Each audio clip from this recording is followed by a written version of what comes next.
இந்த உலகத்தை விட்டு ரொம்ப தூரம் போன உங்க அப்பா உங்ககிட்ட என்னெல்லாம் சொல்ல ஆசைப்படுறாருன்னு தெரிஞ்சுக்கணும்னா இந்த வீடியோவை கண்ணை மூடி கேளுங்க. அப்பா உங்களை பாதியிலே விட்டுட்டு போயிட்டேன்னு பயங்கர கோவத்தில் இருக்கீங்கல்ல. நான் இல்லைன்னு நீங்க வருத்தப்படுறத விட நான் இல்லாம நீங்க இந்த உலகத்தை எதிர்கொள்றது தான் எனக்கு ரொம்ப கஷ்டமா இருக்கு. எனக்கு அப்பா இல்லை, அப்பா இறந்துட்டாங்கன்னு நீ ஒரு டைமும் சொல்லும் போது உன் முகம் வாடுறத நான் பக்கத்துல இருந்து பார்த்துக்கிட்டு தான் இருக்கேன். என் உடல்ல இருந்து வேணா உயிர் பிரிஞ்சிருக்கலாம், ஆனா இந்த உலகத்தை விட்டு போறதுக்கு நான் மறுத்து உன் பக்கத்திலேயே தான் நின்றுட்டு இருக்கேன். ஆனா என்ன பிரயோஜனம்? நீ அன்டைம்ல வீட்டுக்கு வரும்போது உன்னை பைக்ல கூட்டிட்டு வந்து வீட்டுல என்னால விட முடியல. உனக்கு ஈவினிங் ஆனா ஸ்நாக்ஸ் வாங்கிட்டு வந்து தர முடியல. உனக்கு உடம்பு சரியில்லைன்னா என்னால ஹாஸ்பிட்டல் கூட்டிட்டு போக முடியல. உனக்கு ஃபீஸ் கட்ட முடியல. ஒரு நல்ல நாள் அதுமா உனக்கு ட்ரெஸ் வாங்கி தர முடியல. சிக்கன் மட்டன்னு எடுத்து கொடுத்து உன்னை சத்தா பாத்துக்க முடியல. நீ நல்லா படிச்சு டிகிரி வாங்கும் போது அது தூரமா நின்று ரசிச்சு கை தட்டணும்னு ஆசைப்பட்ட. நீ வேலைக்கு போற அழகை ரசிக்கணும்னு ஆசைப்பட்ட.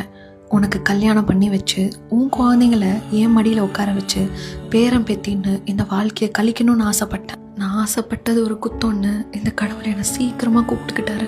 இப்போ எல்லா வாரமும் உன் தலையில விழுந்துருச்சுல்ல. எல்லா இடத்துக்கும் தனியா நீயே போற. எங்க போறது யாரை கேட்கறதுன்னு தெரியாம நீ திணறி நிக்கிறத நான் பார்த்துக்கிட்டு தான் இருக்கேன். அப்பா இருந்திருந்தா எல்லாம் சரியா நடந்திருக்கும். அப்பா இருந்திருந்தா இதெல்லாம் உனக்கு கிடைச்சிருக்கும்னு நீ நினைக்கிறது எனக்கு தெரியும். உனக்கு கஷ்டம் தெரியாம வளர்க்கணும்னு நான் நினைச்சேன். ஆனா நான் விட்டுட்டு போன பொறுப்புகளை நீ தூக்கி சுமந்தே டயர்ட் ஆயிட்டல்ல.